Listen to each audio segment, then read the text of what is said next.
Happy Homebrew Wednesday and happy Thanksgiving. It's a Thursday morning. I'm getting my Homebrew Wednesday done right now. But what I am doing today, my wife is at work.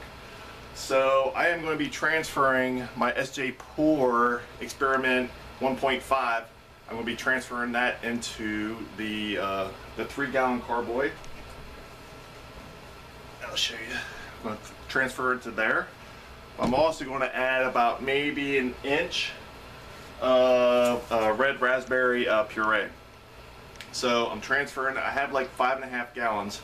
So I'm going to put about an inch and a half into the bottom here. So I'll rack it on top, get the raspberry flavor just like my first version did. And then, but I added cocoa nibs to this batch. So, and then the other half of my SJPORR experiment, I'm going to transfer into a keg, which I have right here. I got sanitizer in there, and I'm going to add a peanut butter extract. So didn't want to try the PB2 yet. I might try that next time. I heard that you lose a lot of your fermented beer, wort, whatever. You lose a lot of it. So I am going to skip that.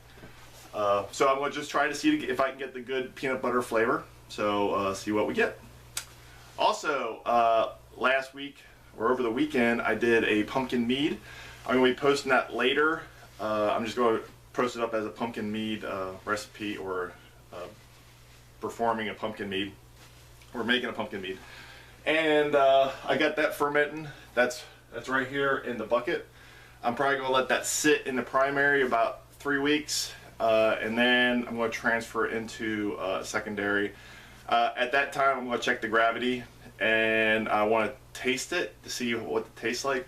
I'm actually thinking about adding a couple cinnamon sticks in the secondary, and just let it sit there for probably, I'm going to let it sit there probably for 5 months, at least 5 months, because I'm not going to drink it until probably a year. My other ones right now are right around 6 months since I made them, so I'm being very patient. That's why I keep on brewing everything. And I think that's oh, one point on making a pumpkin mead. If you use actually a pumpkin, I would recommend for cutting purposes to use the big pumpkins, because the little pumpkins, the pumpkin pie pumpkins, are a pain in the tail to freaking cut. So I ended up not having enough. Actually, I had 3 of my pumpkin pie pumpkins actually go bad on me.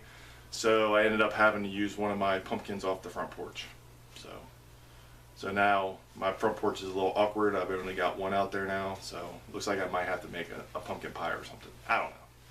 So that's about it. I'm going to show you some footage after this of me doing my transferring and doing maybe taste testing, gravity samples and everything like that. So that's about it. Happy Thanksgiving, and I will see you guys next week. Peace.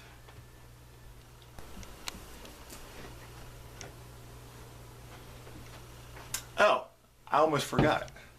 I forgot to drink a beer in this Homebrew Wednesday. So this is my glass. And this is my first SJPORR experiment that I've got out in the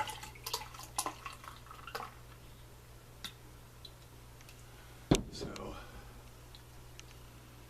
still smells like strawberry. And Man Bear Pig, I get to see Man Bear Pig next week, and I'm going to bring out a couple of these.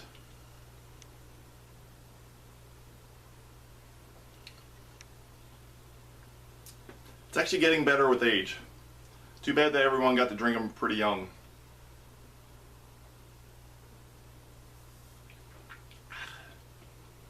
Cheers. The transfer has begun.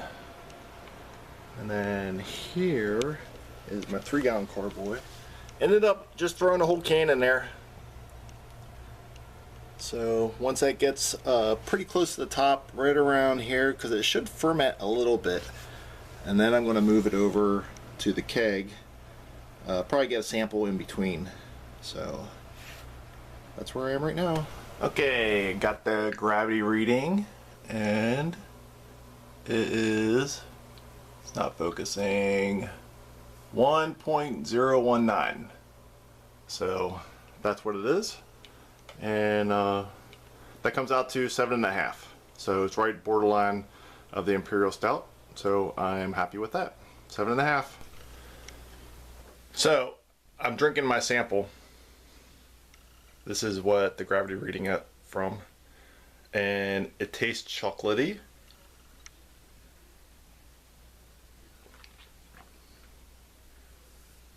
It does not taste like it's 7.5%. I can't taste any boozy taste out off it.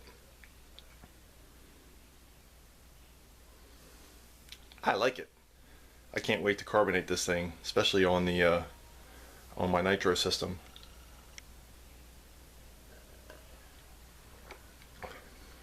Cheers. See you guys next week.